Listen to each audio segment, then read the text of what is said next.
वंचितांसाठी विश्वामध्ये जी प्रेरणा आहे वंचितांच्या उद्धारासाठी, ती म्हणजे विश्वरत्न भारतरत्न डॉक्टर बाबासाहेब आंबेडकरांच्या म्हणजे एकूण फिलॉसॉफीची, बाबासाहेब आंबेडकरांनी दिलेल्या मार्गाची. आणि आज म्हणजे भारतरत्न डॉक्टर बाबासाहेब आंबेडकर यांच्या जयंतीचा दिवस म्हणजे ही एका प्रकारे जगातील त्या फिलॉसॉफीला मानणाऱ्या म्हणजे वंचितांच्या उद्धाराच्या फिलॉसॉफीला मानणाऱ्यांसाठी जागतिक ही जयंती आहे. आणि म्हणून मी खूप सर्व अनुयायांना, भावांना, कष्टकऱ्यांना हार्दिक शुभेच्छा देतो. परंतु आज मला सांगताना असं म्हणायचं आहे की भारतरत्न डॉक्टर बाबासाहेब आंबेडकरांचे विचार आणि भारताचं संविधान हे लाईव्ह डॉक्युमेंट आहे, हे जिवंत डॉक्युमेंट आहे. हीच एक असं डॉक्युमेंट आहे की जे डॉक्युमेंट प्रत्येकाच्या जन्मापासून ते मृत्यूपर्यंतची काळजी घेते, असं ते भारताचं संविधान आहे. आणि त्या संविधानामुळं एक व्यक्ती एका मोठ्या इन्स्टिट्यूशनला आव्हान देऊ शकते, असं ते संविधान आहे. आणि आज समाजासमोर, वंचित घटकांसमोर अनेक मोठे प्रश्न आहेत. त्या प्रश्नांपैकी मला असं वाटतं आहे की प्रामुख्यानं जे आहे वर्गीकरणाच्या बाबतीमध्ये जे आज बोललं चाललं आहे, वर्गीकरण झालं पाहिजे अ ब क ड. मला स्पष्टपणे सांगायचं आहे, समाजाला डंके की चोट पे सांगायचं आहे की ज्या प्रकारे न्यायमूर्ती बदर यांचा जो रिपोर्ट आहे, तो रिपोर्ट लवकरात लवकर माननीय महाराष्ट्रातल्या शासनाने जनहितार्थ सगळ्यांना जे आहे म्हणजे पब्लिश करावा. त्या आधारे लोकांना आपली मतं मांडण्याची संधी द्यावी. आणि कडक करता येणार नाही ह्या क्षणाला त्याचं कारण असं आहे की न्यायमूर्ती बदर हे मागास आयोग नाहीत, न्यायमूर्ती बदर हे मागास आयोग नाहीत. आणि त्यामुळं मागास आयोगाची ट्रिपल टेस्ट झालेली नाही.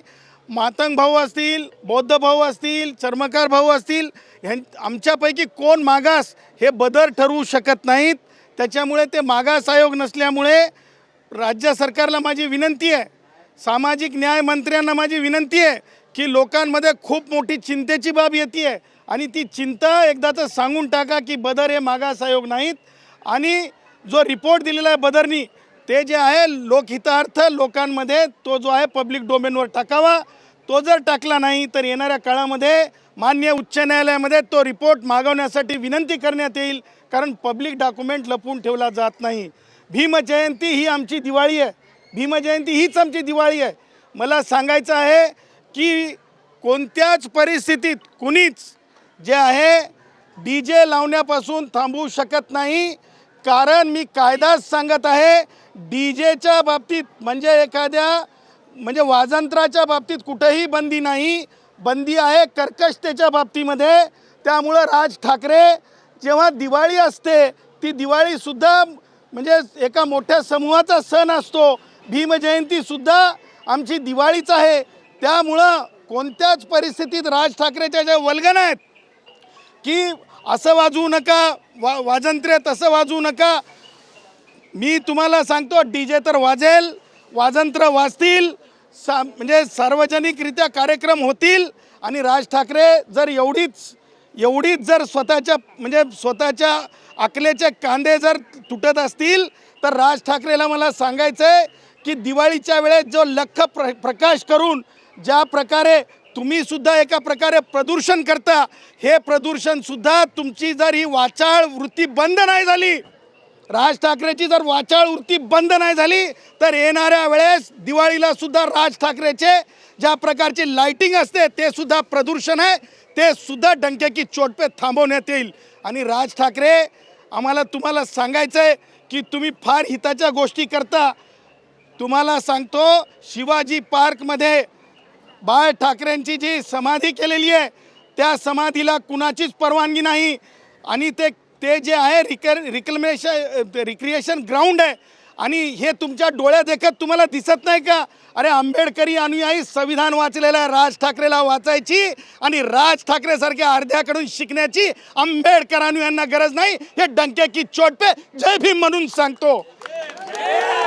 त्यामुळं राज ठाकरे खबरदार, जर लक्षात जर गोष्टी नाही आल्या तर बाळ ठाकरेंच्या समाधीचा विचार करावा लागेल.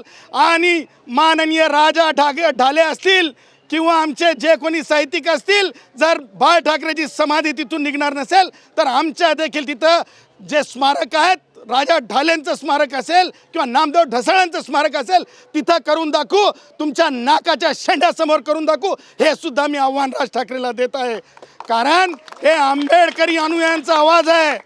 मला तुम्हाला आज सांगायचं आहे की कोणत्याच परिस्थितीमध्ये डीजे बंद होणार नाही. डीजे बजेगा और जय भीम के साथ बजेगा, डंके की चोट पे बजेगा. ज्या केसेस पडतील, चुकीचं जर कोणी इंटरप्रिटेशन करून कोणी पोलीस अधिकारी कुणाच्या नादानं जर चुकीच्या पद्धतीनं जर एखादा गुन्हा नोंदवतील तर कायदेशीर गाठ गुन्हा सदावर्ते सोबत आहे, हे लक्षात ठेवावं. जय भीम.